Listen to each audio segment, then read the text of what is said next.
Tola Rabbi arganne jireenya argachuun jabaa ulfina abbaa tokko firratti qaba arganne dastoora waa hunda caalaa gammachuun teenya si argachuudha yaa kalaam Allah qabeenyi keenya si argachuudha yaa kalaam Allah Tola Rabbi arganne jireenya argachuun jabaa ulfina abbaa tokko firratti qaba arganne dastoora waa hunda caalaa gammachuun teenya si argachuudha yaa kalaam Allah qabeenyi keenya si argachuudha yaa kalaam Allah Qur'aana argachuudhaan wanni nu arganne himneetuun fennu guyyuu yuunif haasoyne jiraachuun hin oolle hiikaa jiru hubanne ka'umsaa fi galma isan adda baafanne meeshaa kishaan qaalii hin kenninu tan lafaa fuudhachuuf tan dhokaa hin buufnu yoo jireenyi bal'atte arganne waa hunda yoo dhabne rakkannes nu biraa walqixa nuti bal'attus qufne dhichifne dachiilaynu nuti rakkattus cinqeef haada fuudhanneen finu isin imaltoota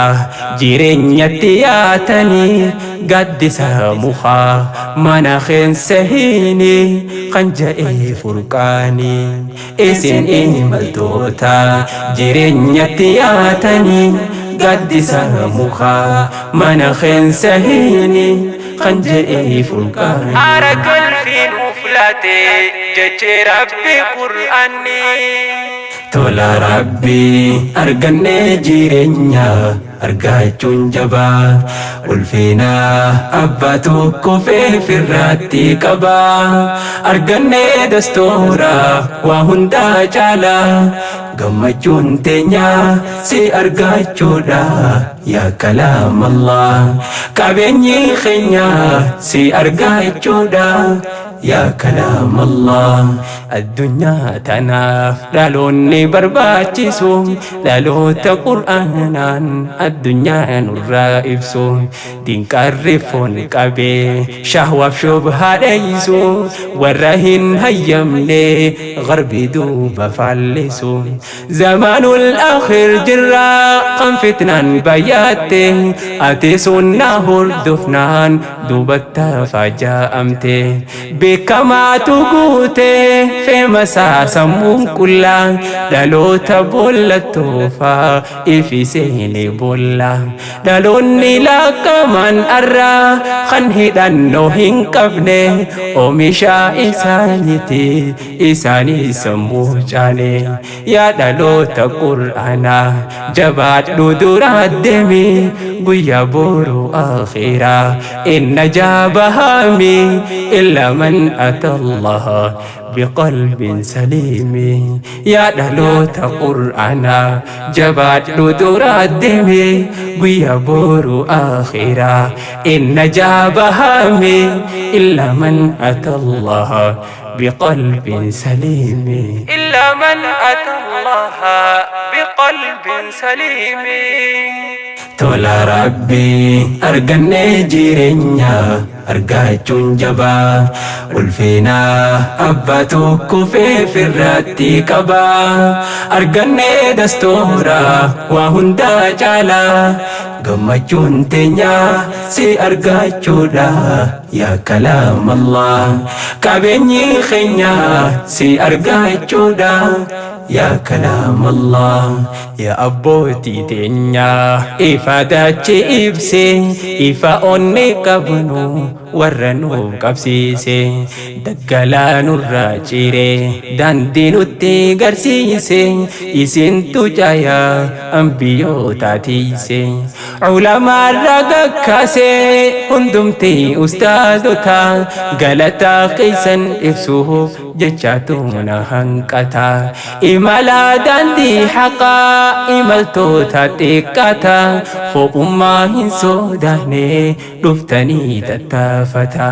isiniin nu barsiise kan keenya maalummaa tahuu keenya nuuf himtan ilmaan islaamaa maalummaa keenya barree qur'aanaan bareeduuni isiniin nutti laate eenyummaa keenya sanii